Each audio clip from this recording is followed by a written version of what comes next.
5 ways to make brushing your child's long hair less torturous. Okay, so your child's hair is a complete rat's nest. What do you do? If you have kids with long hair, you know how horrible it is and what fights can ensue when you go to brush their hair. And yet they insist on having long Disney princess hair. Why? So I have found a couple things that have actually worked for my child. I'm gonna share them with you. My child has very sensitive skin. I mean, I'm talking on her scalp, she's like got the skin of a little baby chick.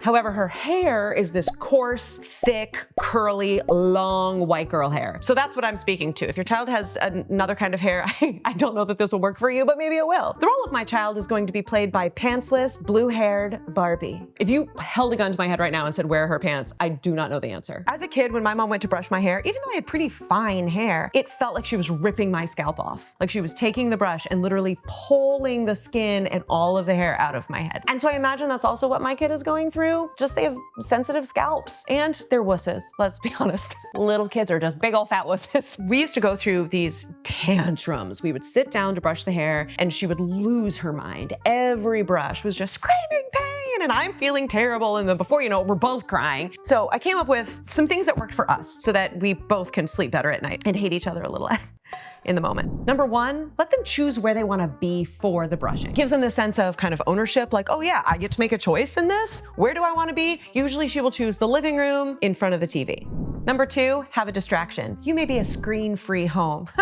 Blessings on your head. That's crazy. I only said you're crazy because I'm jealous of you, but it does come really in handy when you're wanting to get something done that otherwise would be considered torture. Have a distraction, whether it's a book or an iPad, or we choose to watch some calming TV together. My daughter will usually choose something like Bluey. We do not allow big crazy shows because then she wants to get up and dance, and when you've got a brush there in the hair with dancing happening, it screams, it's torture, the world is about to end in those moments. I would rather throw myself into a volcano than go through that experience. Number 3, and I know this sounds insane, let them brush your hair first. Whether your hair's long, short, doesn't matter. Maybe you're bald, let them brush your beard. It is torture. It is absolutely torture because this is how my child brushes my hair. It's awful. It's so bad. It puts the power in the hands of my child, which makes her feel amazing in that moment. And she really cares about making my hair look good. She will brush my hair for a while. Now, pro tip, brush your own hair before you let your kid brush your hair. If you go into it with knotted hair, after your child has brushed your hair, they're usually pretty calm. They're ready to take a turn. Number 4, actually begin brushing. Some things that'll make it a little bit easier. Start at the bottom, work your way up. My daughter's hair is pretty thick, so I like to separate it. I will take the top part of her hair. There we go. Barbie, you're gorgeous. I will then take one of her favorite bows and pin that top part up. So now all I have to deal with is the bottom half. Little less hair, little less pain.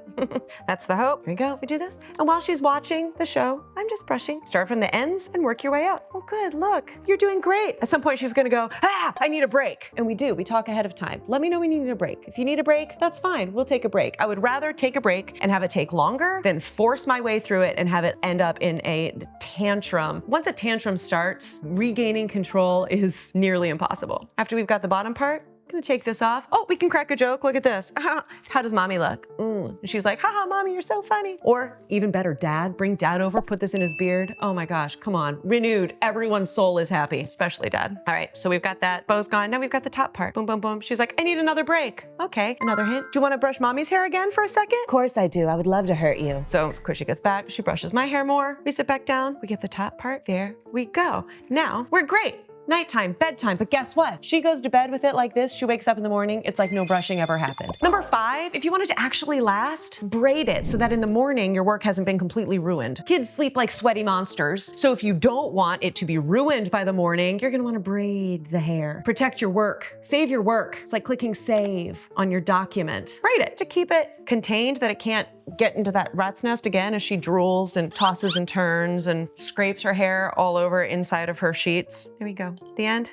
Boom, boom. Wrap it up in a little hair tie. And bonus Bonus tip, have all your supplies within reach before you start. Maybe you want some leave-in conditioner, you've got the brush, maybe you also need a comb, some hair ties, some barrettes for pulling parts back so you can do it in sections. Make sure you have everything within arm's reach. I never do. I do this every night and it's part of our routine, and yet I always sit down, she's on my lap, I'm beginning, and I don't have what I need. So oftentimes I'll bribe my 3-year-old to help. He's getting better at that. It's wonderful. He's kind of becoming a little servant. He's obsessed with his sister, which is really helpful. He always wants to be a big help, and it's a really great way to include the younger one too. Like, hey, would you be a big helper? You gotta brush Keaton's hair. Can you go get some hair ties? I keep him in a basket that's on a low shelf in the bathroom. Otherwise, I call to my husband, honey, and he's always like, yeah, getting it, because he knows. Every night, same time. I never have these things near me. But anyway, there we go. Boom. And now, fewer fights, better hair, the end. I'm Kelly, and hopefully some of these tips are gonna help you have fewer screaming fits when it comes to hairbrushing.